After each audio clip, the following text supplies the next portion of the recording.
एक गजेंद्र माड़खोलकर बहुत बड़े संपादक थे, तरुण भारत नाम के एक अखबार के, मराठी अखबार के बड़े मराठी साहित्यकार हुए हैं माड़खोलकर जी। तो उनके साथ उनके घर पे भी हमला हुआ और उनको छोड़कर हैदराबाद में उनको अपने परिवार सहित एक जमींदार के यहाँ शरण लेनी पड़ी। वो भी ब्राह्मण थे, मराठी ब्राह्मण थे।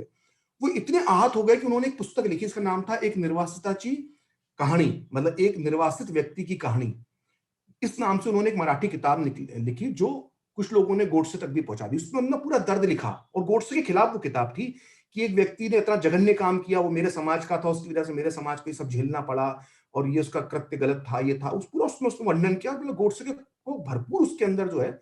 एक तरह से कह सकते हैं कि जितना वो विरोध कर सकते थे उस किताब के अंदर उन्होंने गोडसे का किया।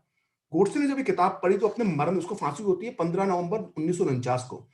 14 नवंबर को अपने परिवार वगैरह सबसे मिलने के बाद उसने जो आखिरी पत्र लिखा वो माड़खोलकर जी को लिखा।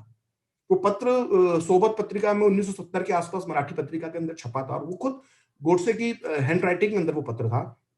उस पत्र में उसने एक एक बात का जवाब दिया है कि ये आपको अब मालूम पड़ता है कि जिस गांधीवाद, जिस अहिंसा की बात करते हैं और जो हमारे समाज पे वो ब्राह्मणों को जो मारा गया है गांधी, उससे समझ में आता है कि अहिंसा का जो सिद्धांत था वो क्या सिद्धांत था गांधी का, अहिंसा को मानने वाले लोग कैसे थे। उसने अपनी पूरी सफाई भी दी है और उसने इस बात का दुख व्यक्त किया है कि मेरी वजह से मेरे समाज के लोगों को ये सब झेलना पड़ा, जैसे माड़खोलकर जी आप भी हैं। और उनसे माड़खोलकर जी से उसने एक माफी की बात भी कही कि आपके साथ जो गुजरी है मैं उसके दर्द को महसूस करता हूँ माड़खोलकर जी, कि मेरे कृत्य की वजह से आपका घर जला दिया गया और आपका ही नहीं मेरे समाज के कई लोगों के घर जला दिए गए, हत्या की गई। लेकिन मैं एक बात आपसे पूछता हूँ, आप ये ध्यान से सुनिएगा कि गोडसे के जीवन का लिखा हुआ जो उसका आखिरी पत्र है, जो माड़खोलकर को उसने लिखा, साहित्यकार माड़खोलकर को, उसमें वो एक बात कहता है। सोचिए जिस आदमी को 24 घंटे बाद फांसी होने वाली है, उसका दिमाग चल रहा है, पूरी चेतना में है वो, और वो माड़खोलकर से एक सवाल पूछता है कि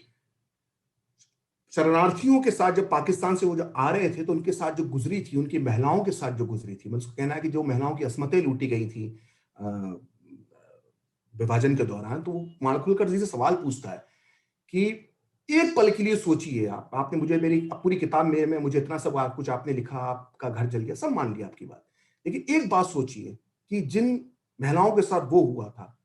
पाकिस्तान से भारत आते वक्त, शरणार्थियों की महिलाओं के साथ, अगर उनमें से एक आपकी पत्नी होती तो क्या आपके विचार यही होते?